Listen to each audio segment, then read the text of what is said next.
Hey, what's going on, everybody? It's video 44 coming at you with another video.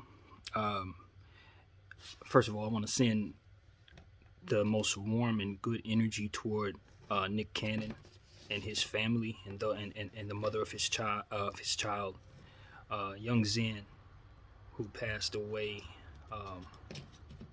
from some very aggressive form of cancer, brain cancer.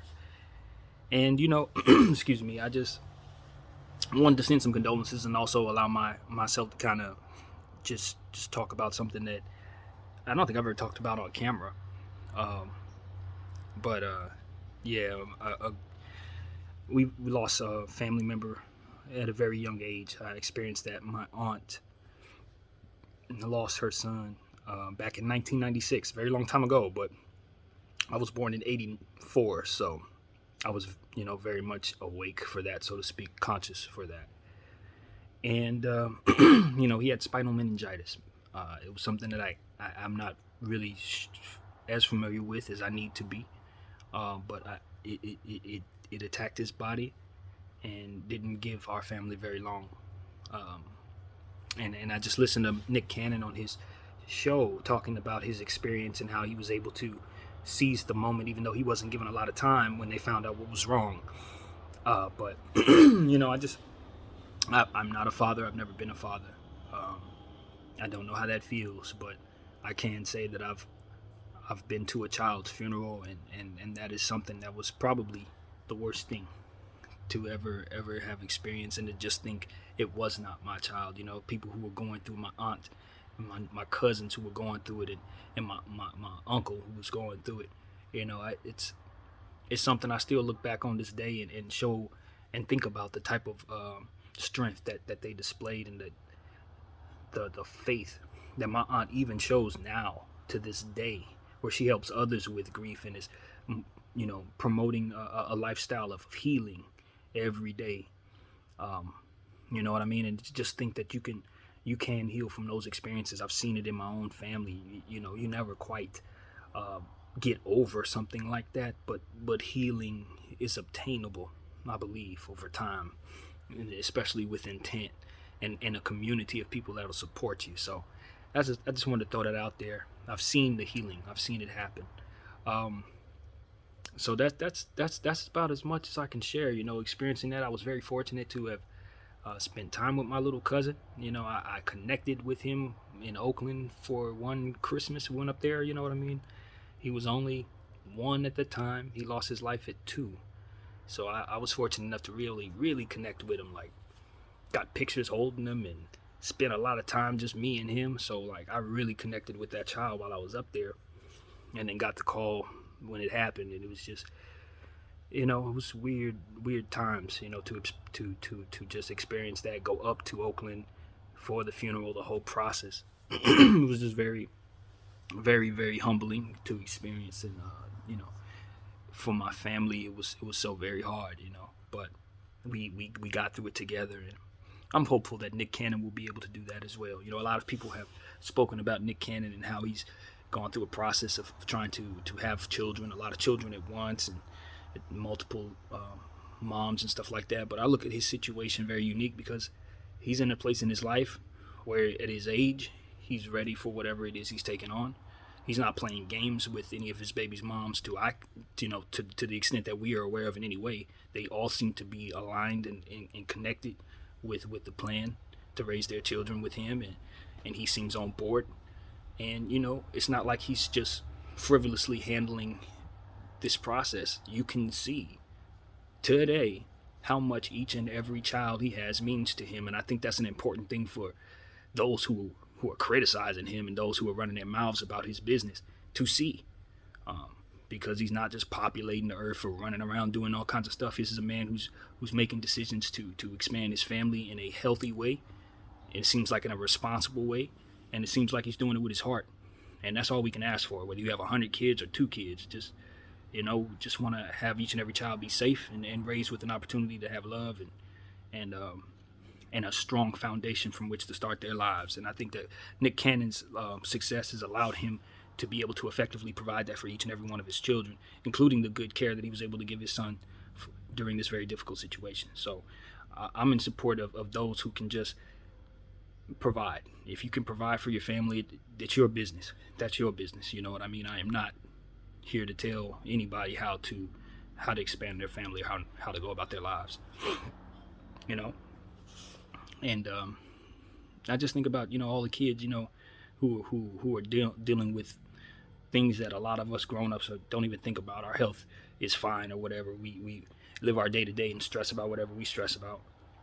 But there are children out there in various places who have smiles on their faces, who are faced with timelines that don't have a future, who have these difficult ailments that don't allow them to function comfortably, and they still manage to smile.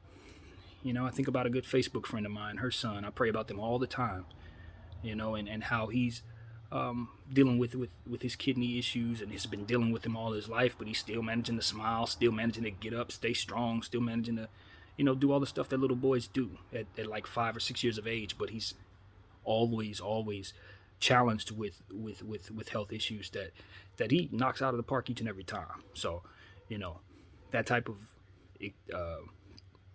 bravery and that type of strength that you see in a child, you know what I mean? It gives you the understanding that whatever your problems are, you should be able to bull through them too. And so that's definitely something I've been able to be inspired by, and seeing not only the child that I'm referring to, but also so many other situations where that has been the case, unfortunately. So yeah, man, I just want to get up here and encourage everybody to just hug your family. Obviously do what we know we should in situations like this.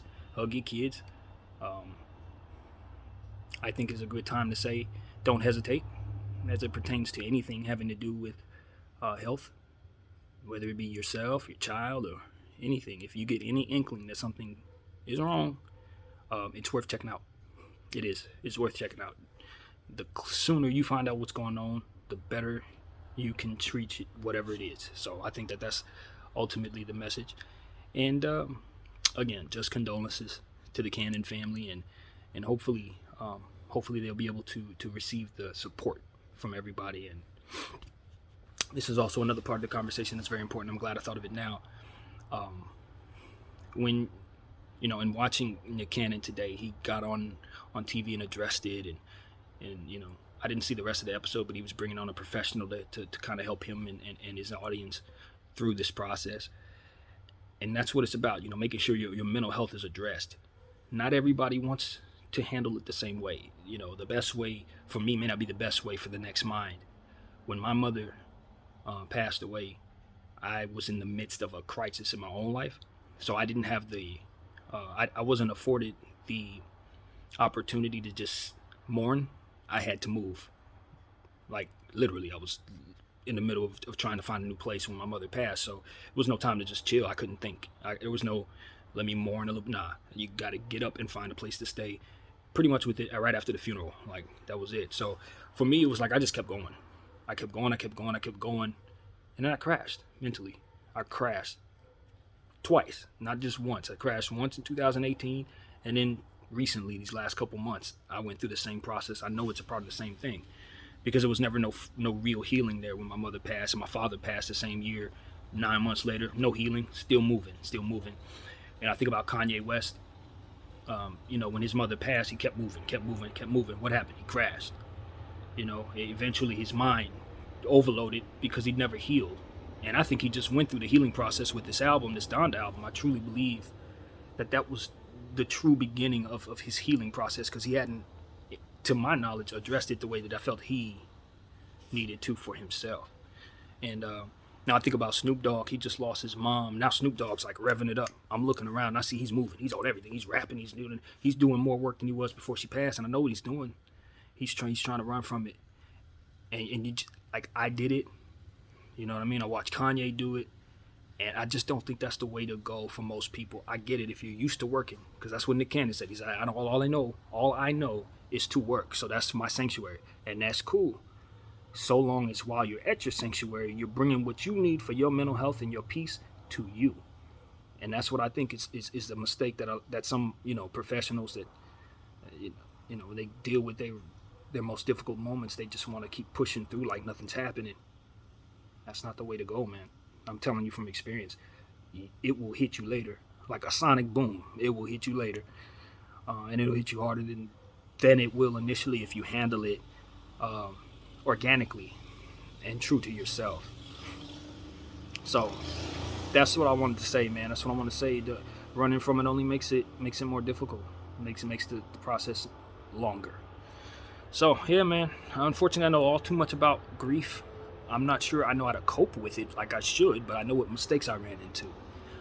So I don't really bring that to this channel too much because I don't think too many people necessarily want to talk about those things. But I think there's a time and place for it, and I think topics like this are good enough for that, if nothing else, of course. So yeah, man, that's what I wanted to say, man. Um, of course, condolences, prayers, and I'll be praying for them on my own personal time. Um, so that's what I got, man. Thank you all for watching. I wish for health and life to your families. Peace.